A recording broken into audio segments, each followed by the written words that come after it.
জ্বালানি সাশ্রয়ের অংশ হিসেবে বাংলাদেশ নিউজিল্যান্ড সিরিজের ম্যাচ শুরুর সময় পরিবর্তনের ঘোষণা দিয়েছে বাংলাদেশ ক্রিকেট বোর্ড বিসিবি। নতুন সূচি অনুযায়ী ৩ ম্যাচের ওয়ানডে সিরিজের প্রতিটি ম্যাচ শুরু হবে সকাল ১১টায় এবং টি-20 সিরিজের ম্যাচগুলো শুরু হবে দুপুর ২টায়। আগে ওয়ানডে ম্যাচ বিকেল ৩টায় এবং টি-20 ম্যাচ সন্ধ্যা ৬টায় শুরু হওয়ার কথা ছিল। নতুন সময়সূচি অনুযায়ী ওয়ানডে ম্যাচগুলো শেষ করার লক্ষ্য রাখা হয়েছে সন্ধ্যা ৬:৩০টার মধ্যে এবং টি-20 ম্যাচ শেষ হবে বিকেল ৫টা ১০ মিনিটের মধ্যে। এতে করে সন্ধ্যার বিদ্যুৎ ব্যবহার কমিয়ে আনা সম্ভব হবে বলে মনে করছে বিসিবি।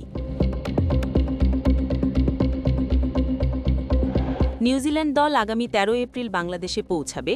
১৭ এপ্রিল মিরপুরের শেরেবাংলা জাতীয় স্টেডিয়ামে শুরু হবে ওয়ানডে সিরিজ। একই ভেন্যুতে দ্বিতীয় ওয়ানডে অনুষ্ঠিত হবে ২০ এপ্রিল। সিরিজের তৃতীয় ওয়ানডে ম্যাচ ২৩ এপ্রিল চট্টগ্রামের বীরশ্রেষ্ঠ মতিউর রহমান স্টেডিয়ামে অনুষ্ঠিত হবে।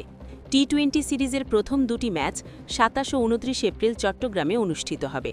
এরপর দুই দল ঢাকায় ফিরে ২ মে শেরেবাংলা জাতীয় স্টেডিয়ামে সিরিজের শেষ টি-20 ম্যাচে মুখোমুখি হবে।